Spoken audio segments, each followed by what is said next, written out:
জয় গুরু। আজ আমরা শুনব করুণা ধারায় এসো। লিখছেন শ্রী সোমনাথ আঢ্য। জয় গুরু। ভগবত কৃপা যে কিরূপ ধারায় জীবের উপর বর্ষিত হয় তাহা সাধারণ বুদ্ধির অগম্য। তাহার কৃপা বিপদের মধ্য দিয়াই চিরদিন প্রকাশ পাইয়া থাকে। সৎ লোকের বিপদ সম্পদের কারণ, কেননা বিপদে চিত্ত দরিষ্ঠ ও বলিষ্ঠ হয়। আত্মীয় স্বজন প্রভৃতি সংসারের স্বার্থপরতা হৃদয়ঙ্গম হয়। ঈশ্বর নির্ভরতা বৃদ্ধি পায়। শ্রী শ্রী ঠাকুর। আমরা ভগবান বা গুরুর কাছে কি চাই? চাই তার করুণা। করুণা জিনিসটা কি? কৃপা। কিরূপ কৃপা? কৃপা দু ধরনের, এক জাগতিক, দুই আধ্যাত্মিক। গাড়ি দাও, বাড়ি দাও, চাকরি দাও, ভোগ দাও, রোগ সারিয়ে দাও, যত রকমের দেহি আছে, রূপং দেহি, জয়ং দেহি, যশো দেহি, দিশো জহি। অনন্ত চাওয়া। কৃপাময়ের কাছে চোখ বুজে এই চাওয়াটাকেই আমরা উপাসনা বলে মনে করি। তিনি জাগতিক সব চাওয়াই পূর্ণ করে দেবেন, এই বিশ্বাসকেই আমরা মনে করি ঈশ্বরের কৃপা বা জাগতিক কৃপা। অন্যটি আধ্যাত্মিক কৃপা, অর্থাৎ প্রভু তুমি কৃপা করে আমার সব চাওয়াটি তুলে নাও, আমার সমস্ত অভাববোধ তুমি হরণ করো, আমি যেন বুক ঠুকে হাসি মুখে বলতে পারি রূপং দেহি, অর্থাৎ জগৎময় যে তোমারই রূপ তা বুঝতে দাও। জয়ং দেহি, অর্থাৎ আমার চিত্ত ও ইন্দ্রিয় জয়ে অধিকারী করো। যশো দেহি, অর্থাৎ আমি যে তোমার পুত্র এই যশ আমাকে দাও। দিশোজহি, অর্থাৎ আমার সাধনার বিরোধী ভাবসমূহ দূরীভূত করো। কৃপা বা করুণার জন্য ভগবান জীব সৃষ্টি করে তাকে স্নেহময়ী পিতামাতা দিলেন, ধনরত্নে তার ভাণ্ডার পূর্ণ করে দিলেন, পুত্রকন্যা দিলেন, এক কথায় সংসারের যাবতীয় ভোগবিলাসের সামগ্রী দিয়ে তাকে ভাদ্রের ভরা নদীর মতো ভরপুর করে দিলেন।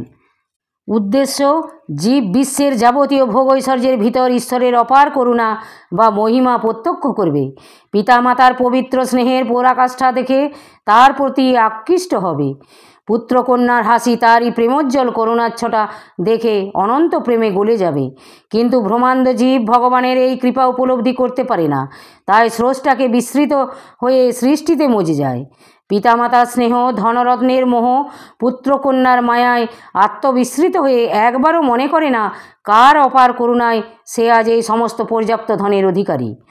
আমরা এ জগতে মানুষের নিকট সামান্য উপকার পেলে কৃতজ্ঞতায় তার পদলেহন করতেও কুণ্ঠাবোধ করি না, কিন্তু যার অপার দয়ায় এই দুর্লভ মানবদেহ, যার অযাচিত করুণায় পার্থিব ভোগ ঐশ্বর্য, তার নিকট কৃতজ্ঞ চিত্ত হওয়া দূরে থাক, সব কিছুই মোহে অন্ধ হয়ে করুণাময় ভগবান তথা শ্রী গুরুকে ভুলে যায়।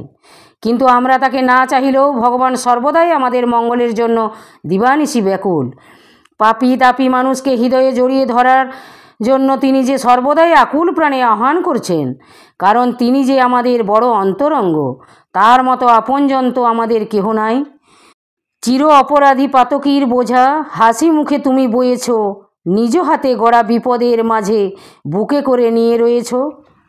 আমাদের প্রতি ভগবানের কি করুণা! আমরা তাকে চাই না, তবু দয়াল হরি সর্বদাই আমাদের পাছে পাছে চলেছেন। ভগবান যখন দেখলেন জীব লীলাময়কে ছেড়ে লীলায় মজে গেল, তখন অহৈতুক কৃপা সিন্ধু জীবের মহান্ধকার ঘোচানোর জন্য সুখের সাথে ত্রিবিধ দুঃখ মিশিয়ে দিলেন। আনন্দের কোলে নিরানন্দ, আলোর পাশে অন্ধকার, হাসির সাথে কান্না, জীবনের সাথে মরণের সৃষ্টি করলেন। যে ধনী তার ধনরাশি কেড়ে নিলেন, যে পতিপত্নী প্রেমে আত্মহারা হয়ে সুখের বাসরঘর পেতেছিল, ভগবান তার হৃদয় নিকুঞ্জের প্রণয়িনীকে কেড়ে নিলেন। যে মাতা একমাত্র পুত্রটিকে হৃদয়ে ধরে ভেবেছিলেন এ সুখের দিন বুঝি আর অবসান হবে না, ভগবান এক মুহূর্তে স্নেহের পুত্রটিকে ছিনিয়ে নিলেন। সংসার রূপ নন্দনকাননে পূর্ণ সৌন্দর্য শ্মশানের ভীষণতায় ডুবে গেল। আমরা ভ্রান্ত জীব লীলাময়ের লীলা রহস্য বুঝতে না পেরে তাকে নির্দয় নিষ্ঠুর বলে তিরস্কার করলাম, কিন্তু বুঝলাম না যে এটা তার প্রতিকূল করুণার মধ্য দিয়ে আমাদেরই মঙ্গল কামনা করছেন। মানুষের জীবনে দুঃখ ও কঠিন পরিস্থিতি একান্ত প্রয়োজন। কঠিন পরিস্থিতির আঘাতের মধ্যেই উন্নতির বিধান লুকানো থাকে। মানুষের জীবন সবসময় যদি কেবল সহজ সরল ও আনুকূল্যে ভরা থাকে, তাহলে তাদের চৈতন্য ধীরে ধীরে হ্রাস পেতে শুরু করবে এবং একই সাথে তারা অলস ও অকর্মণ্য হয়ে পড়বে। দুঃখের অনুভূতি যদি না থাকে, তাহলে সুখের আনন্দও উপভোগ করা যায় না। দিনের পর রাত যদি না আসে, কেবল দিনের পর দিনই কাটিয়ে যেতে হয়, তাহলে সেই দিনের কোনো আনন্দই থাকে না।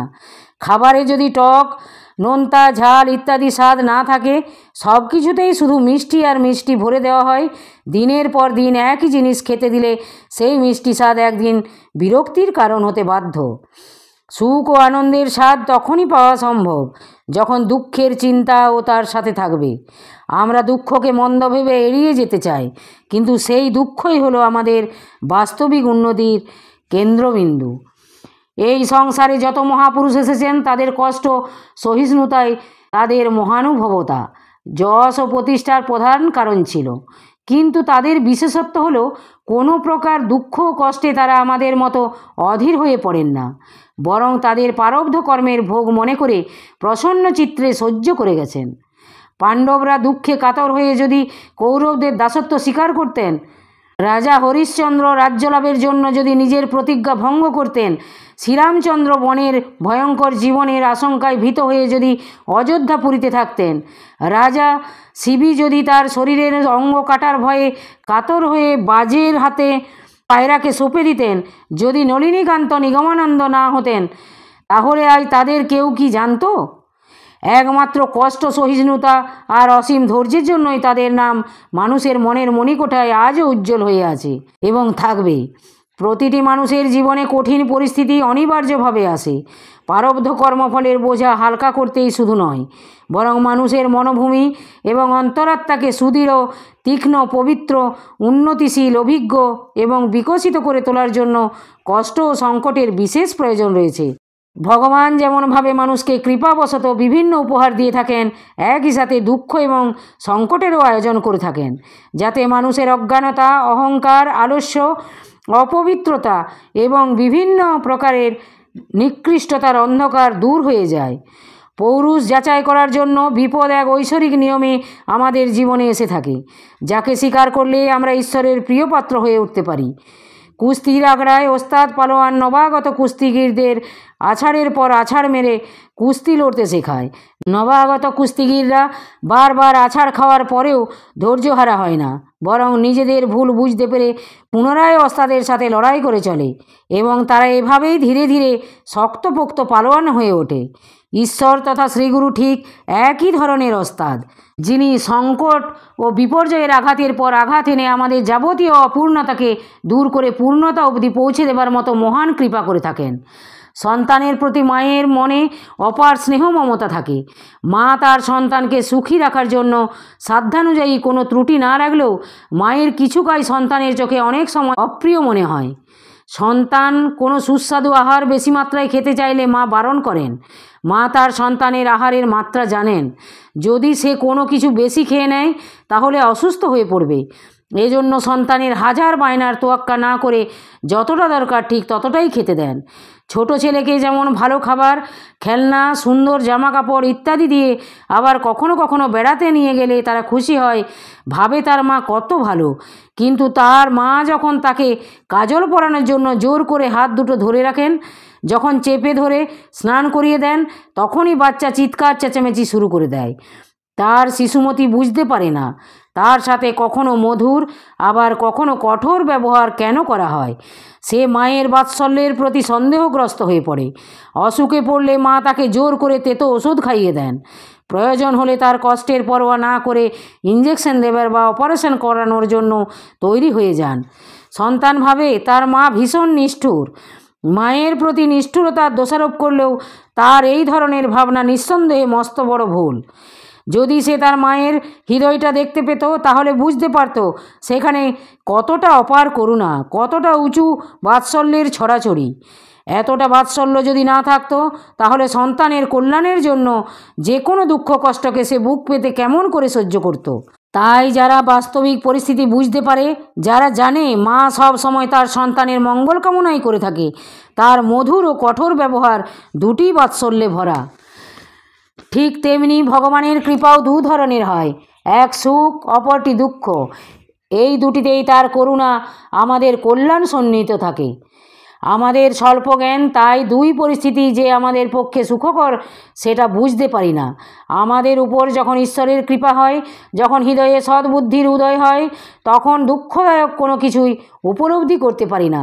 সুখের মানুষের অনেক কিছু লাভ হলেও দুঃখের মাধ্যমে যা কিছু লাভ করা যায় তার গুরুত্ব কিন্তু কোনো অংশেই কম নয়। দুঃখে মানুষের সুপ্ত প্রতিভা বিকশিত হয়ে থাকে। কষ্টের হাত থেকে পরিত্রাণ পাবার জন্য যাবতীয় শক্তি অত্যন্ত তৎপরতার সাথে সক্রিয় হয়। শরীর ও আলস্য ত্যাগ করে কর্মনিষ্ঠ হয়ে ওঠে। সঠিক চাল শেখানোর জন্য সহিস যখন ঘোড়াকে চাবুকের আঘাত করে, সে তখন উত্তেজিত হয়ে দ্রুতগতিতে ছুটতে শুরু করে। সেই সময়ে লাগামের ইশারায় তাকে সুন্দরভাবে চলাবার অভ্যাস করানো হয়। দুঃখও এক ধরনের চাবুক, যা আমাদের শিথিল হয়ে পড়া শারীরিক ও মানসিক শক্তিকে উত্তেজিত করে সক্রিয় করে তোলে। ফোড়াকে কাটা ছেঁড়া করার পর তার ভেতরকার পুজ ও দূষিত রক্ত বেরিয়ে যায়। পেট খারাপ হলে পেটের সঞ্চিত মলের শুদ্ধি হয়ে যায়। তেমনই দুঃখের দ্বারা সঞ্চিত পাপের বোঝা নেমে যাবার ফলে অন্তচেতনা অত্যন্ত শুদ্ধ, নির্মল, হালকা হয়ে যায়। সোনাকে আগুনে পোড়ালে তার গায়ে লেগে থাকা দূষিত পদার্থ ছেড়ে গিয়ে উজ্জ্বল শুদ্ধ সোনা প্রকট হয়ে পড়ে। মানুষ যতক্ষণ পর্যন্ত কোনো বিপদের সম্মুখীন না হয় ততক্ষণ পর্যন্ত দোষ, বদ অভ্যাস, দূষিত চিন্তা ভাবনা ও চিন্তাধারার হাত থেকে তার নিষ্কৃতি পাওয়া সম্ভব নয়। নিয়তির নিষ্ঠুর আঘাতে যখন অজ্ঞানীর মনে জ্ঞানের প্রকাশ ঘটে, তখন সে দুষ্ট চালচলন পরিত্যাগ করে। যে জ্ঞান বড় বড় উপদেশ, প্রবচন আর ধর্মগ্রন্থ পাঠ করলে পাওয়া যায় না, তা বিপত্তির এক ধাক্কায় অত্যন্ত সরলভাবে হৃদয়ঙ্গম হয়ে যায়। তাই বিপদে বা বিপর্যয়ে কখনো উদ্বিগ্ন হতে নেই। বিপদ দিক্ত হলেও মনে রাখতে হবে, চিরতা আর নিমের মতো তেতো জিনিসের দ্বারাই তাপ নাশ হয়ে শরীর নির্মল হয়। বিপদে হতাশ না হয়ে মনে রাখতে হবে, যে জলের সাহায্যে অন্ন উৎপন্ন হয়ে সংসারকে সুখী ও সমুন্নত রাখে, সেই জল কালো মেঘ হতেই বর্ষিত হয়। ক্যামেরায় ছবি তোলার পর সেই নেগেটিভগুলো অন্ধকার ঘরেই ওয়াশ করতে হয়, যাতে ছবিগুলি স্বচ্ছ হয়। পাথরে খোদাই না করলে যেমন সুন্দর মূর্তি গড়া যায় না, ঠিক তেমনই বিপত্তির সাথে লড়াই না করে মানুষ কিছুতেই প্রতিভাবান হয়ে উঠতে পারে না। মনে রাখতে হবে, কালো মেঘের আড়ালেই বিদ্যুতের চমক লুকানো থাকে। বিপত্তি অর্থাৎ দুঃখের পর সুখ, নিরাশার পর আশা, ঝড়ের পরে বসন্তের আগমন, এই হলো সৃষ্টির নিয়ম। হে ঠাকুর, এমন একটি মন দাও যে মন দুঃখে সুখে অবিচলিত, যে মন মৃত্যু ভয়ে ভীত নয়, যে মন আলস্যকে প্রশ্রয় দেয় না, যে মন কর্মী কিন্তু কর্মফলের প্রত্যাশী নয় বা ফলের জন্য কাজ করে না, কাজের জন্য কাজ করে, যে মন গুরু ভগবান ছাড়া কারো কাছে নতি স্বীকার করে না, যে মন নিত্য শুদ্ধ বুদ্ধ মুক্ত। জীবনটাকে যেন এইরূপ মন নিয়ে আধ্যাত্মিক কৃপা সুরে বাঁধতে পারি। জীবনটাকে বাধা বলতে বোঝায় এই সুরে বাধা। জীবনটাকে বাঁধার কৌশলও নিজেদের হাতেই ধরা আছে। সে কৌশল হলো বিচার। অন্যকে বিচার নয়, নিজেকে বিচার। গীতাতে একটা কথা আছে, তুমি নিজেই তোমার পরম বন্ধু হতে পারো, আবার তোমার পরম শত্রুও হতে পারো। দার্শনিক রুমি বলেছেন, জীবন হলো একটা মোমবাতি, ক্ষইতে ক্ষইতে জ্বলতে থাকে, আলোক বিকিরণ করে এক সময় নিঃশেষ হয়ে যায়। রবীন্দ্রনাথ লিখেছেন, আমার এই দেহখানি তুলে ধরো, তোমার ওই দেবালয়ের প্রদীপ করো। হে ঠাকুর, তুমি যাই করো না কেন, যেভাবেই রাখো না কেন, তুমি সুখই দাও আর দুঃখই দাও, সম্মানিত হই আর অসম্মানিত হই, ধনী হই আর দরিদ্র হই, সবই যেন একভাবে তোমার করুণার নির্দেশ রূপে গ্রহণ করতে পারি, এরূপ ক্ষমতা দাও। তোমাকে যেন না ভুলি, সুখে দুঃখে শয়নে স্বপনে নিদ্রা জাগরণে যেন তোমার নাম মনে থাকে। এ হাত যেন সর্বদা তোমার কাছে নিযুক্ত থাকে। তুমি ইচ্ছাময়, তোমার ইচ্ছাই পূর্ণ হোক। কবে ভুবন ভরিয়া তোমারে ধেরিয়া, আপন যাইব ভুলিয়া, হেরিয়ে সম্মুখে মোহন মূরতি, চরণে পড়িব লুটিয়া। জয় গুরু, জয় গুরু। আজ এই পর্যন্তই। যদি আপনাদের ভালো লেগে থাকে তাহলে চ্যানেলটিকে সাবস্ক্রাইব করে সাথে থাকবেন। জয় গুরু, জয় গুরু।